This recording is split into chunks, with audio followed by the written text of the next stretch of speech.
Biscuits को हिंदू धर्म के लोग खाने से दूर भागते थे, पर क्यों ये तो हम आगे जानेंगे। लेकिन पार्ले जी ने आने के बाद लोगों की मानसिकता को बदला और अब यह हम सभी के दिलों पर राज करता है।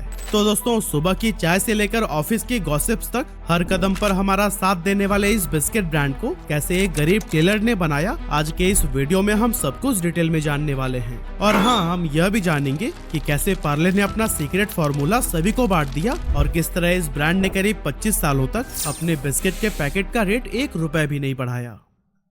पार्ले जी, शायद ही कोई ऐसा भारतीय होगा जिसने चाय में ये बिस्किट डुबोकर न खाया हो। और हाँ, कमाल की बात तो ये है कि जितना लगाव आपको इस बिस्किट से है ना, उतना ही हमारे मम्मी पापा और दादा दादी को भी है। यही वजह है कि इसे एक बिस्किट नहीं बल्कि एक इमोशन कहा गया है। और इस इमोशन की नींव रखी गई थी ब्रिटिश राज में, जब बिस्किट्स खाना हम भारतीयों के लिए एक सुनहरे सपने से ज्यादा कुछ भी नहीं था। लेकिन वो कैसे, इसे समझने के लिए हमें लेट 19th सेंचुरी में चलना होगा। एक्चुअली उस टाइम पर मार्केट में गिने चुने कुछ बड़े बड़े दुकानों में बिस्किट से भरा हुआ एक खास किस्म का चौकोर सा दिखने वाला यह टीन का डिब्बा मिलता था, जिस पर बड़े बड़े टेक्स्ट में लिखा होता था हंटले एंड पामर्स। इस डिब्बे को दुकान से खरीदकर सीधे अंग्रेजों के महल में पहुंचा दिया जाता था, जिसे बड़े बड़े अंग्रेजी अफसर सुबह और शाम की चाय की चुस्कियों के साथ में एंजॉय किया करते थे। और इंडियंस उसे दूर से ही देखकर सोचा करते थे कि आखिर ये कौन सी नई इजाद है। जल्दी ये बिस्किट्स हमारे राजा महाराजा और कुछ अमीर इंडियंस के घरों तक भी पहुंच गए, लेकिन इनकी कीमत इतनी ज्यादा थी कि मिडिल क्लास या गरीब लोग इसे खरीदने के बारे में सोचने से भी कतराते थे। अब ये बिस्किट अमीरों की चाय का साथी तो बन गया था, लेकिन बहुत से अपर क्लास हिंदू जो इसे अफोर्ड तो कर सकते थे, फिर वे अपने घर में लाने या फिर खाने से दूर भागते थे, क्योंकि इन बिस्किट्स को बनाने के लिए बेकर्स अंडे का इस्तेमाल किया करते थे। लेकिन बाद में इस समस्या का समाधान लेकर आए लाला राधा मोहन, जिन्होंने 1998 के दौरान दिल्ली में हिंदू बिस्किट्स नाम की एक कंपनी की शुरुआत की, जिसका मकसद हिंदुओं के बीच बिस्किट्स को पॉपुलर बनाना था। इस काम के लिए कंपनी ने सिर्फ ब्राह्मणों और अपर कास्ट के हिंदुओं को ही हायर किया, ताकि उनके बिस्किट्स कास्ट कॉन्शियस हिंदुओं की नजर में भी एक्सेप्टेबल हो सके। पहले ही साल में कंपनी ने अपने बिस्किट्स का एडवर्टीजमेंट दिया, जिसमें बताया गया था कि बिस्किट्स की बेकिंग से लेकर पैकेजिंग तक का पूरा काम सिर्फ अपर क्लास हिंदुओं के हाथों से ही किया जाता है। साथ ही इन बिस्किट्स को सिर्फ दूध से तैयार किया जाता है और पानी का एक भी कतरा नहीं मिलाया जाता। लेकिन हिंदू बिस्किट्स की बढ़ती हुई पॉपुलैरिटी के बाद से कई और लोगों ने भी इस नाम के बिस्किट्स को बेचना शुरू कर दिया, जिससे कि असली हिंदू बिस्कुट को काफी नुकसान हुआ और वो ब्रिटानिया कंपनी के साथ में मर्ज हो गया। हालांकि दोस्तों, मार्केट में इतनी सारी कॉपीज आने के बाद भी बिस्किट्स के प्राइस में कभी भी इतनी कमी नहीं आई कि वो गरीब के हाथों में पहुंच पाए। फिर आया 7 अगस्त 1905 का दिन, जब गांधी जी के नेतृत्व में स्वदेशी आंदोलन की नींव रखी गई और लोगों ने विदेशी चीजों का बाइकआउट करके अपने देश में बनी हुई चीजों को अपनाना शुरू कर दिया। साथ ही इस मूवमेंट को सपोर्ट करने के लिए कई भारतीय लोगों ने लोकल बिजनेसेस भी शुरू किए, ताकि फॉरेन प्रोडक्ट्स पर डिपेंडेंसी को कम किया जा सके। और दोस्तों, इसी बीच गुजरात के एक टेलर मोहनलाल दयाल जी भी इस आंदोलन से इतने प्रभावित हुए कि उन्होंने भी स्वदेशी आंदोलन में उतरने की इच्छा जताई, जिसके लिए उन्होंने सोचा कि क्यों ना देश में अपनी खुद की टॉफी और चॉकलेट की कंपनी खोली जाए, क्योंकि इसके जरिए वो अंग्रेजों को फाइनेंशियली नुकसान तो पहुंचा ही सकते थे, साथ ही इन टॉफीज का टेस्ट उन गरीब बच्चों तक भी पहुंचा सकते थे, जो कि इसे अमीर बच्चों के हाथों में देखकर सिर्फ ललचा कर रह जाते थे। लेकिन यहाँ पर सबसे बड़ा सवाल था कि आखिर इन टॉफीज को बनाए कैसे, क्योंकि उस टाइम तक इंडिया में कोई भी ऐसा रिसोर्स अवेलेबल नहीं था जहाँ से वो इसे बनाने का तरीका सीख सके। इसीलिए मोहनलाल दयाल ने एक बहुत बड़ा फैसला लिया और इस काम को सीखने के लिए 1929 में जर्मनी चले गए। कुछ समय तक वहाँ उन्होंने टॉफी मेकिंग टेक्निक सीखी और जब इंडिया वापस आने लगे तो अपने साथ एक टॉफी बनाने वाली मशीन भी लेकर आए। मोहनलाल दयाल ने वापस आने के बाद से मुंबई के विले पार्ले इलाके में एक पुरानी बंद पड़ी फैक्ट्री को खरीदा और यहीं पर अपने मशीन्स को फिट किया। शुरुआत में कंपनी में सिर्फ 12 लोग काम करते थे, जो कि मोहनलाल के फैमिली मेंबर्स ही थे, और अपनी कैपेबिलिटीज के अकॉर्डिंग इनमें से किसी ने मैनेजर का पद संभाल लिया, किसी ने टॉफी मेकर का, और कोई पैकेजिंग एंड सप्लाई को देखने लगा। अब शुरुआत में किसी ने भी इस बात पर ध्यान नहीं दिया कि कंपनी का कोई नाम भी होना चाहिए, और इसीलिए काफी समय के बाद इसकी लोकेशन यानी विले पार्ले के नाम पर ही कंपनी का नाम पार्ले रखा गया।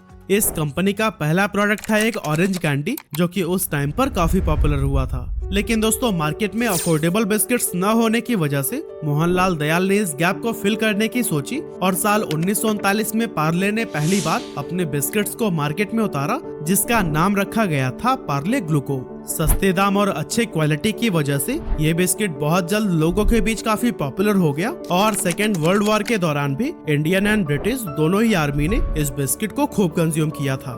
जब 1947 में भारत आजाद हुआ तो उस समय अचानक से गेहूं की कमी हो गई, जिसके चलते पार्ले को अपने ग्लूको बिस्किट के प्रोडक्शन को रोकना पड़ गया क्योंकि इसका मेन इंग्रेडिएंट ही गेहूं था। लेकिन बाद में इस संकट से उबरने के लिए पार्ले ने जौ से बने हुए बिस्किट्स बनाना शुरू किया और एक एडवर्टीजमेंट में स्वतंत्रता सेनानियों को नमन करते हुए अपने कंज्यूमर्स से अपील की कि जब तक गेहूं की सप्लाई नॉर्मल नहीं हो जाती तब तक जौ से बने बिस्किट्स का इस्तेमाल करें। खैर, बाद में हालात नॉर्मल हो गए और पार्ले फिर से जौ की जगह गेहूं का इस्तेमाल करने लगा। अब अगले कुछ सालों तक तो सब कुछ ठीक ठाक चलता रहा, लेकिन 1960 के करीब कई सारी और भी कंपनीज ने ग्लूको बिस्किट के नाम से ही अपने बिस्किट्स को लॉन्च करना शुरू कर दिया। अब इससे कंज्यूमर के बीच में कंफ्यूजन बढ़ने लगी कि आखिर ओरिजिनल ग्लूको बिस्किट है कौन सा, और यही वजह थी कि इस टाइम पर पार्ले के सेल्स लगातार गिर रहे। स्ट्रेटेजिक मूव लिया और अपनी ब्रांडिंग को इम्प्रूव करने के लिए काम करने लगे। इसके लिए सबसे पहले तो इन्होंने नई पैकेजिंग बनाने का फैसला किया, जिसके बाद से पार्ले का बिस्किट एक पीले वैक्स पेपर में लपेट कर आने लगा। इसके ऊपर लाल रंग की पार्ले ब्रांडिंग के साथ साथ एक छोटी लड़की की तस्वीर भी लगी थी और इस लड़की के इलस्ट्रेशन को एजेंसी एवरेस्ट ब्रांड सोल्यूशन के मगनलाल दैया ने तैयार किया था। इस नई ब्रांडिंग ने बच्चों और उनके पेरेंट्स को खूब अट्रैक्ट किया, साथ ही बाकी के ब्रांड्स के बीच पार्ले अपनी एक अलग छाप छोड़ने में भी कामयाब हो गया। इसके बाद से साल 1982 में कंपनी ने पार्ले ग्लूको को पार्ले जी के रूप में रिपैकेज किया, जिसमें जी का मतलब था ग्लूको। और इसी साल यानी 1982 में ही पार्ले जी का पहला टीवी कॉमर्शियल आया, जिसमें एक दादाजी अपने नाती पोतों के साथ गाते हुए नजर आ रहे थे, स्वाद भरे शक्ति भरे पार्ले जी। चाहत अपनी यही है जी, अपनी भी स्वाद भरे शक्ति भरे बरसों से पार्ले जी। इसके बाद से 1998 में पार्ले जी को शक्तिमान के रूप में ब्रांड एंडोर्सर मिला। और अगर आप 90s के किड हैं तो फिर ये बताने की जरूरत ही नहीं कि बच्चों के बीच शक्तिमान कितना ज्यादा पॉपुलर था। ऐसे में अपने फेवरेट सुपर हीरो शक्तिमान की वजह से बच्चों में पार्ले जी खूब पसंद किया जाने लगा। इसके बाद से जी मने जीनियस, हिंदुस्तान की ताकत, रोको मत टोको मत जैसी टैगलाइन ने पार्ले जी को हमेशा चर्चे में बनाकर रखा। अब दोस्तों, आज के टाइम पर पार्ले का एक बहुत बड़ा पोर्टफोलियो है, जिसके अंडर कई तरह के बिस्किट्स, कैंडीज और नमकीन आते हैं। और काफी सारे लोगों को लगता है कि बिस्लरी, बेली, फ्रूटी और एप्पल फिज भी पार्ले के ही अंडर आता है, लेकिन क्या सच में ऐसा है? अब इसे समझने के लिए पहले हमें मोहनलाल जी के परिवार को एक बार देखना होगा। एक्चुअली मोहनलाल जी के 5 बेटे थे, जिनमें से बड़े बेटे जयंती लाल चौहान ने पारिवारिक बिजनेस से अलग होने का फैसला किया और उन्होंने पार्ले एग्रो की शुरुआत की। और आज बेली, फ्रूटी और एप्पी फिज जैसे पॉपुलर प्रोडक्ट्स इसी कंपनी के अंडर आते हैं। 1970s के दौरान जयंती लाल चौहान ने अपने इस बिजनेस को अपने 2 बेटों प्रकाश चौहान और रमेश चौहान में स्प्लिट कर दिया था, जिसके बाद से पार्ले एग्रो प्रकाश चौहान के हाथों में आ गई और रमेश चौहान के अंडर बिस्लरी ब्रांड आता है। इस तरह से जयंती लाल चौहान के परिवार से अलग होने के बाद पार्ले प्रोडक्ट्स के मालिक बने मोहनलाल जी के 4 बेटे मानिकलाल, पीताम्बर, नरोत्तम और कांतिलाल चौहान। अब दोस्तों, शुरुआत में तो पार्ले अपने सस्ते और अच्छे क्वालिटी की वजह से बिस्किट मार्केट को पूरी तरह से डोमिनेट कर रहा था, लेकिन हैरानी की बात तो यह है कि करंट सिनारियो में भी पार्ले का इंडिया में 40% से ज्यादा मार्केट शेयर है, जो कि किसी भी बिस्किट ब्रांड में सबसे ज्यादा है। ऐसे में यह जानना काफी इंटरेस्टिंग है कि करीब 100 साल बाद भी मार्केट को डोमिनेट करने के लिए पार्ले ने कौन कौन से टैक्टिक्स को अपनाया। तो दोस्तों, असल में कंपनी के पास पार्ले जी के रूप में एक हीरो प्रोडक्ट तो है ही, लेकिन इसमें मिली भारी सफलता के बावजूद कभी भी ये हाथ पर हाथ रखकर नहीं बैठे। कंपनी ने बहुत पहले ही मार्केट पर रिसर्च करके लोगों की पसंद और नापसंद को समझना शुरू कर दिया था। जब इन्होंने अपने पार्ले ग्लूको बिस्किट को लॉन्च किया था तो उसी दौरान उन्हें एहसास हो गया था कि जरूरी नहीं है कि मीठी चाय के साथ हर किसी को मीठे बिस्किट से पसंद आए, बल्कि काफी सारे लोग चाय से नमकीन खाना पसंद करते हैं। इसीलिए 1938 में पार्ले ने मोनाको बिस्किट को भी लॉन्च कर दिया था। बच्चों और यंगस्टर्स को अट्रैक्ट करने के लिए 1956 में कंपनी ने पार्ले चीजलिंग्स को भी लॉन्च किया था, जो कि एक बहुत यूनिक प्रोडक्ट था और इसके छोटे छोटे स्क्वायर शेप वाले नमकीन उस टाइम पर खूब पॉपुलर हुए थे। इसके बाद से 1963 में पार्ले अपनी टॉफी लेकर आया किस्मी, जिसे आप में से भी काफी सारे लोगों ने खाया ही होगा।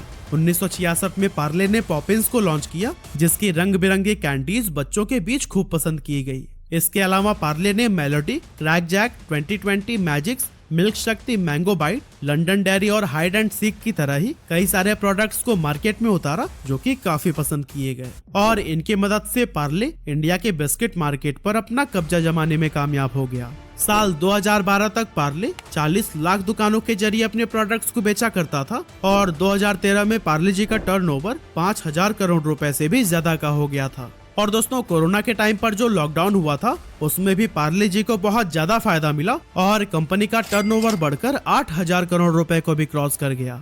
आज पार्ले जी वर्ल्ड का लार्जेस्ट सेलिंग बिस्किट ब्रांड है जो हर महीने 1 अरब बिस्किट्स के पैकेट्स बनाता है और हर 1 सेकेंड में ऑन एन एवरेज 4,551 पार्ले जी के पैकेट्स कंज्यूम कर लिए जाते हैं। तो दोस्तों, एक टाइम पर पार्ले जी के बिस्किट्स की डिमांड इतनी ज्यादा बढ़ गई थी कि कंपनी उतने बिस्किट्स बना ही नहीं पा रही थी। ऐसे में पार्ले ने एक बहुत ही स्मार्ट डिसीजन लेते हुए लोकल बेकरीज के साथ में हाथ मिला लिया।